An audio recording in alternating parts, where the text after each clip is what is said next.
Bonjour tout le monde. Je suis très content de vous rencontrer aujourd'hui. Comme l'a dit tout à l'heure Pierre, en Chine a surgi toute une génération de jeunes architectes qui ont pris une part active à l'urbanisme en Chine.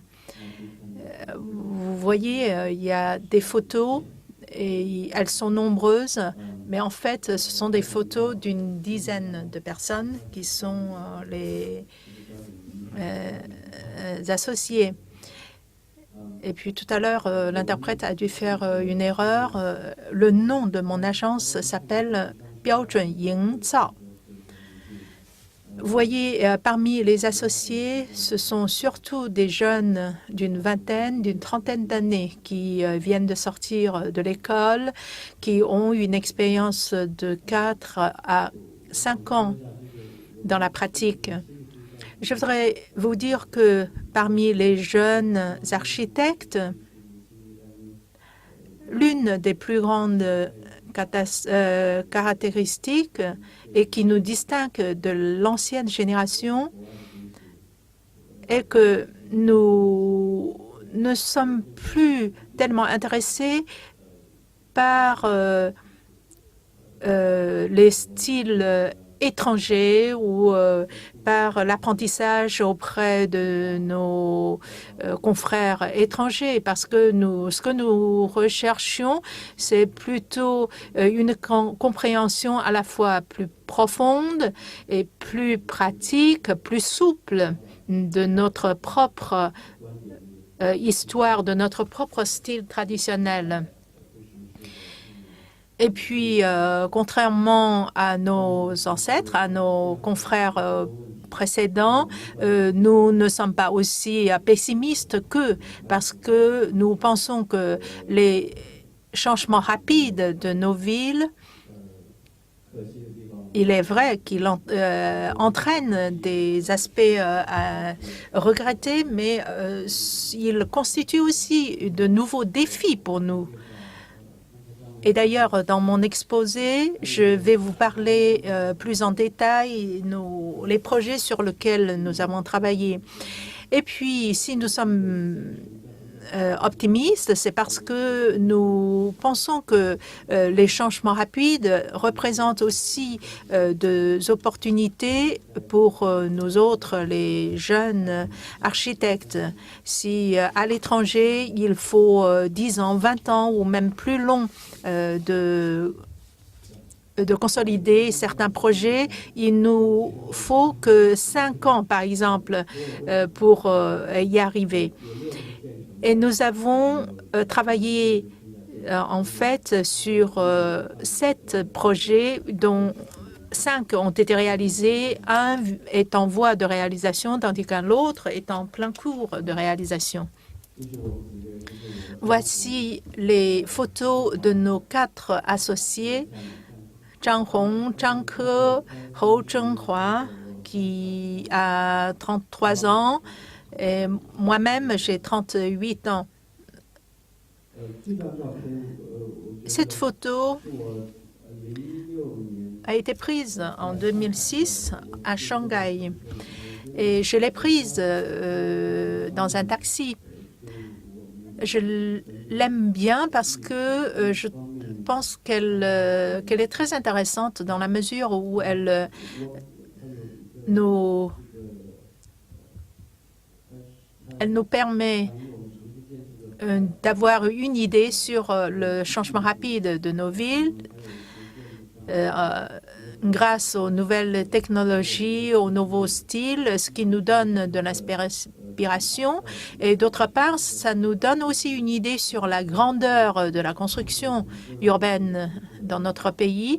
Et c'est cette grandeur qui domine les changements survenus aujourd'hui dans nos villes. Par exemple, ce grand échafaudage qui est lui-même le symbole de l'incertitude. Et justement, sur cette incertitude, nous nous avons l'occasion de construire, de faire beaucoup de choses. Tout à l'heure, j'ai parlé de la jeune génération d'architectes. Et sur la photo, vous avez une école. Cette école a été conçue et construite en un an. Et la construction, la réalisation de ce projet nous permet de poser la question suivante, à savoir que si nos confrères de la génération précédente se sont posé la question pendant plus de 20 ans, à savoir comment on peut faire perpétrer le style traditionnel en utilisant les matériaux traditionnels, alors que pour nous, aujourd'hui, nous doutons de la question même, parce que nous pensons que pour nous, nous pouvons nous moquer d'une telle question. On peut être plus libre, pour choisir le style et le style de notre architecture. C'est un plan de la construction.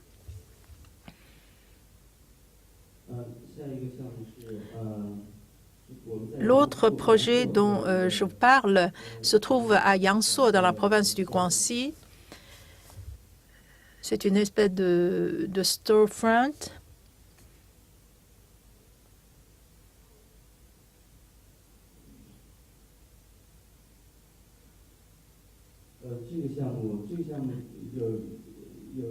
Ce qui caractérise ce projet, c'est que c'est un projet commercial de construction d'un petit magasin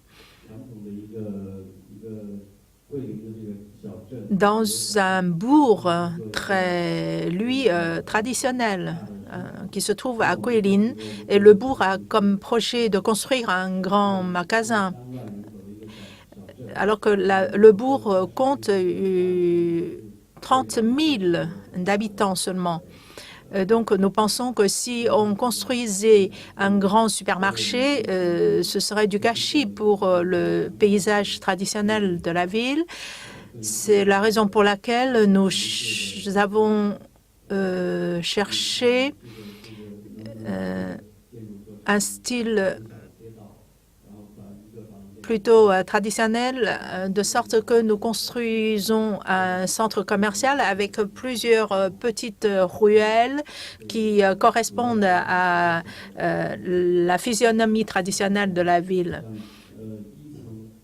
Au rez-de-chaussée, vous avez le magasin proprement dit avec les différents rayons. Le premier étage est réservé aux dortoirs. Et cela correspond à peu près aux habitudes de vie traditionnelles de la population du bourg. Et ce qui différencie ce projet des autres sur lesquels on a travaillé, c'est qu'on a mis 3 ans pour la conception elle-même du projet. Et nous avons également fait des efforts pour obtenir l'autorisation des autorités locales comme des autorités centrales. Quant aux matériaux utilisés, nous avons surtout utilisé de la pierre qui est produite sur place, des pierres et des tuiles, aussi du matériau sur la base du bambou.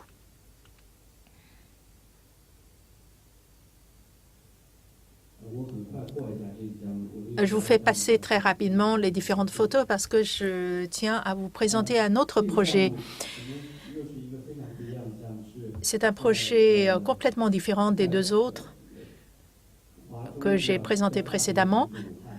Le projet se situe dans la ville de Wuhan, l'une des plus grandes villes au centre de la Chine. Vous voyez que la ville domine sur le Yangtze.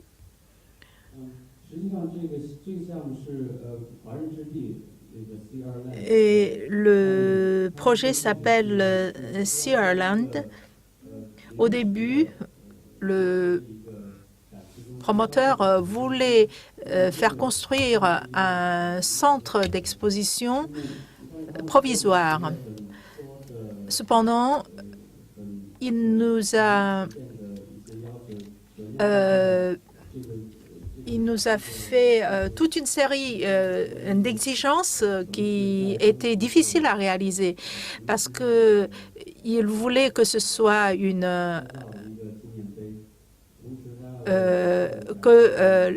le projet soit en lui-même un monument à la mémoire de l'ancienne ville et à la fois un centre d'exposition. Et il faut qu'il représente toutes les grandes caractéristiques du style traditionnel chinois. Alors que pour nous, il serait infaisable de représenter tous les aspects de la tradition chinoise avec un seul bâtiment.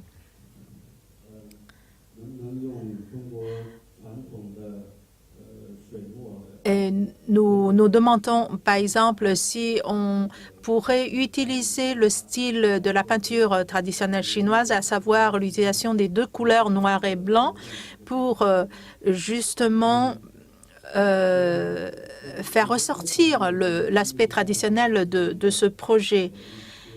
Et la recherche de la solution du problème vous révèle justement le caractère et la différence que représentent les jeunes architectes par rapport à la génération précédente. Parce que ce que nous cherchions, ce n'est pas à rechercher spécialement traduire le style traditionnel d'une ville. Nous pensons que l'utilisation des espaces et la réalisation de nos projets pourront très bien utiliser des méthodes modernes et tout en nous espérons du style traditionnel.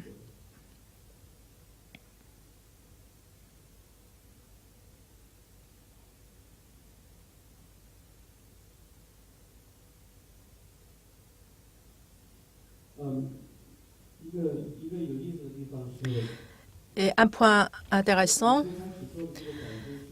c'est que c'est une salle d'exposition. Au début, d'après notre conception, c'était une salle rectangulaire qui est mobile.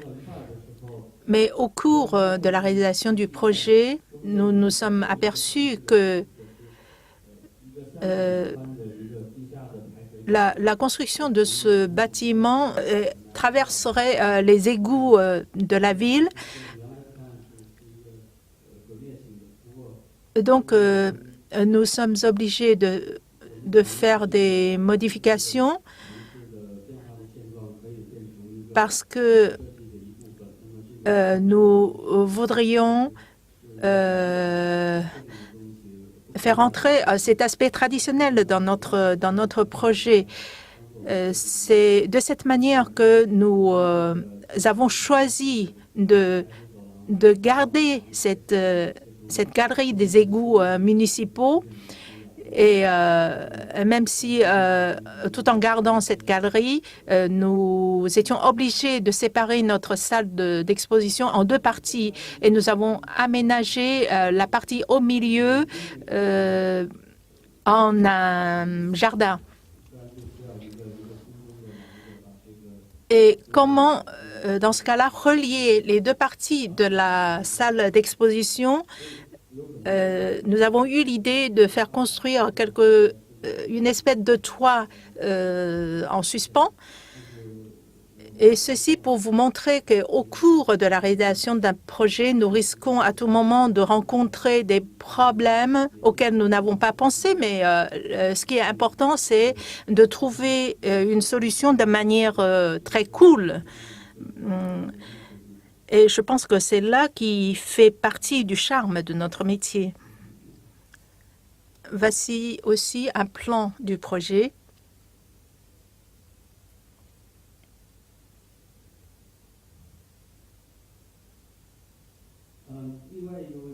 Un autre problème, c'est la structure.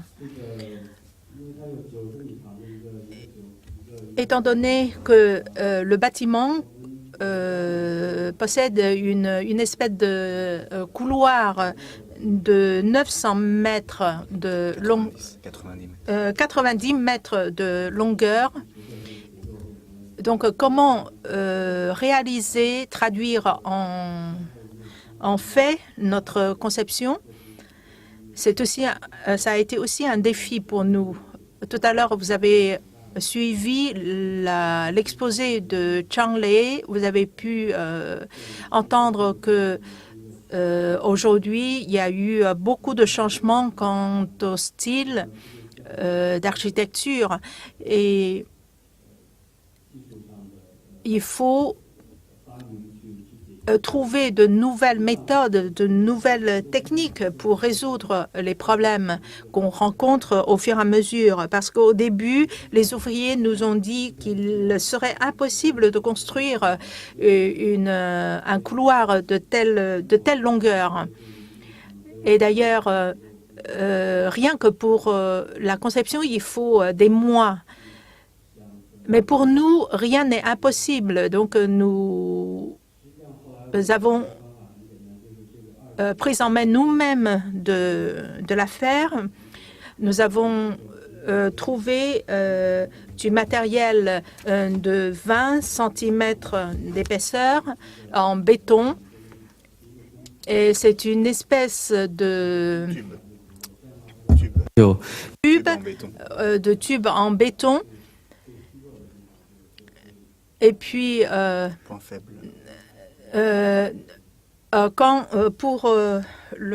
Comme le couloir est long, donc au point faible, nous avons mis une espèce de renforcement. Et c'est ainsi qu'on a résolu le problème. Et cet exemple vous montre que tout en respectant le côté traditionnel, nous tenons compte à l'aspect unifié du moderne et du traditionnel. Je pense que c'est cela qui nous distingue des anciens architectes.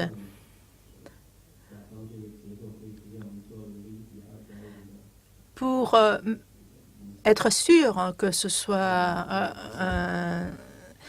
sans faille, nous avons mis sur pied une espèce de maquette. Ce sont des photos du projet en chantier. Voici le fameux couloir au tube fermé et qui a une hauteur de 7 mètres.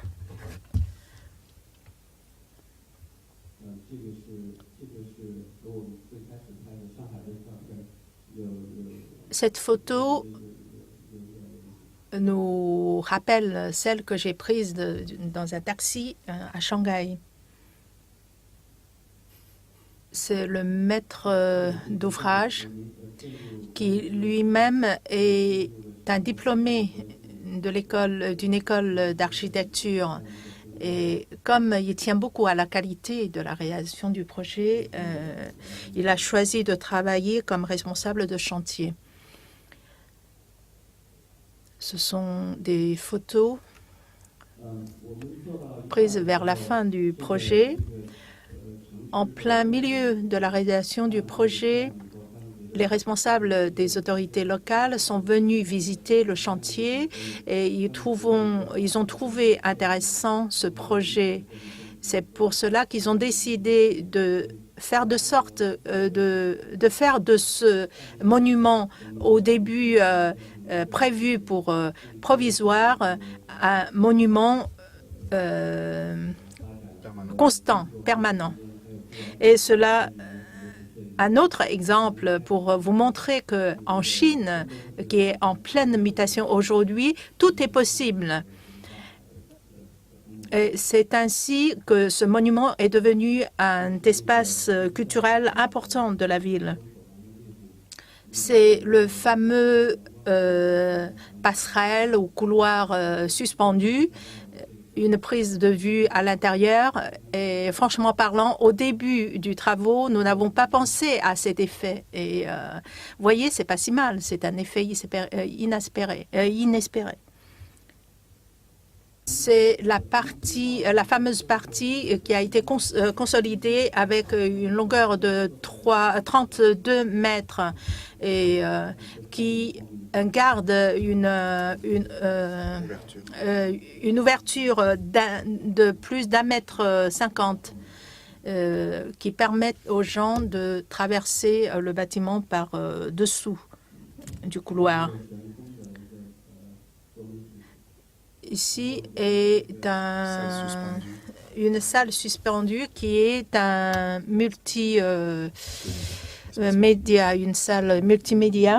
Étant donné que nous cherchons un style fluide de ce projet, nous faisons de sorte que les gens assis à l'intérieur peuvent voir les jambes en mouvement des autres gens à l'autre côté. Cette photo que je trouve très intéressante est prise aussi à Wuhan. Sur la photo, vous avez un quartier relativement traditionnel de la ville et à l'autre côté de la ville, un quartier construit dans les années 80. Au début de la réalisation de ce projet, le propriétaire du projet nous a demandé de faire de sorte que le quartier nouvellement construit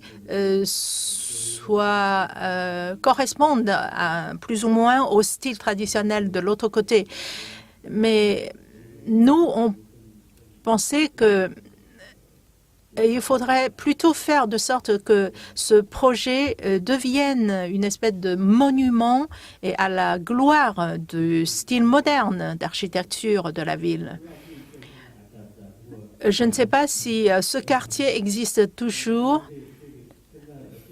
mais sachant que la photo a été prise en 2006, je pense qu'au moins une partie de ce quartier a été démolie et à la place, il y a un grand immeuble. Et de sorte que l'ensemble de la physionomie de notre ville a changé. Et ceci montre que quand on travaille sur un projet, il ne faut pas compter sur un environnement constant et stable parce que tous les jours, ça change, ça se modifie. Et ça pourrait vous paraître ridicule, mais c'est aussi le côté intéressant de notre travail parce que pour les jeunes architectes comme nous le sommes, c'est aussi un point de départ pour nous, c'est un challenge. Voici un autre projet qui se trouve à Chengdu. C'est une maison de thé qui se situe au pied de la montagne Qingshan, qui a une superficie de 500 mètres carrés, dont l'espace utilisable de 300 mètres carrés. Contrairement à la plupart de constructions en ville, cette maison de thé est investie par un patron privé et il voulait que ce soit à la fois un lieu public et un lieu qui lui permettrait de recevoir ses propres amis. La maison de thé se trouve dans la ville de Dutiangyuan, au pied de la montagne Qingshan. Tout à l'heure, j'ai parlé de notre compréhension du style traditionnel et du mode de vie traditionnel, ainsi que des différents styles locaux. Je pense que la construction de la maison de thé nous donne l'occasion d'en parler davantage parce que la solution que nous avons trouvée, quoique différente de celle dont a parlé Charlie tout à l'heure, il y a quand même des points de ressemblance. Et tout à l'heure, je vous montrerai certaines photos prises au cours des travaux. Vous voyez, le toit de la maison est en pente, alors que sur la photo, on ne peut pas savoir que c'est en pente. Ce sont les cours de la maison. Une fois les emplacements définis, nous avons fait appel à des ouvriers locaux pour construire les toits. Autrefois, les toits étaient supportés par des piliers, alors que dans notre conception, nous avons supprimé tous les piliers, ce qui posait des problèmes et des difficultés aux réalisateurs. Voici des cours. La première cour est complètement vide, la deuxième sert d'accueil et la troisième est la maison de thé proprement dite. Nous sommes en train, sur la photo, nous sommes en train d'étudier le style de notre toit.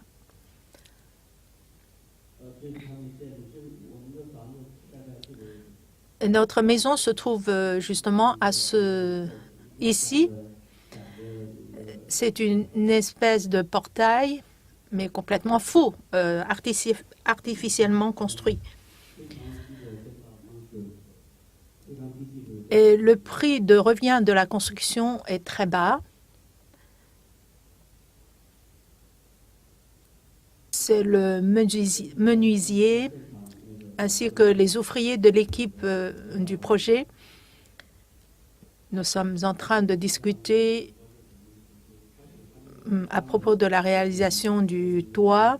Au début, les ouvriers ont proposé d'utiliser des matériaux en acier et l'idée que nous avons rejetée, et puis nous avons adopté l'utilisation du bois. Et puis aussi de la pierre que les gens de la région utilisent beaucoup dans la construction. Étant donné l'humidité de la région, au bout de certaines années, ces pierres seront couvertes d'une espèce de mousse. Voici le chantier de l'exploitation de pierres. Mais ceci, à notre avis, risquerait de compromettre à l'environnement de la montagne.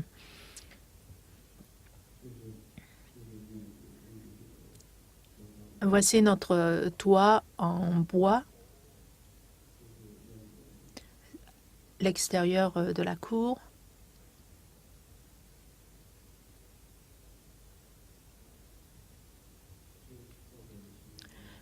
Partie de l'arrière, vous voyez la montagne Qingshan. Et pour rentrer dans l'immeuble, il faut traverser une espèce de petit pont et une petite ruelle pour rentrer dans la cour. Et vous voyez, le matériel qu'on a utilisé provient de la montagne.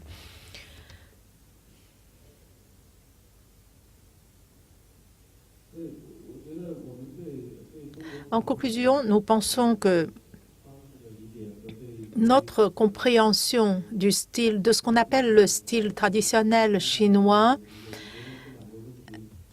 ainsi que du style moderne d'architecture dans le monde, est différente des autres parce que nous pensons qu'il ne faut pas distinguer de manière stricte les uns des autres. Il faut les combiner.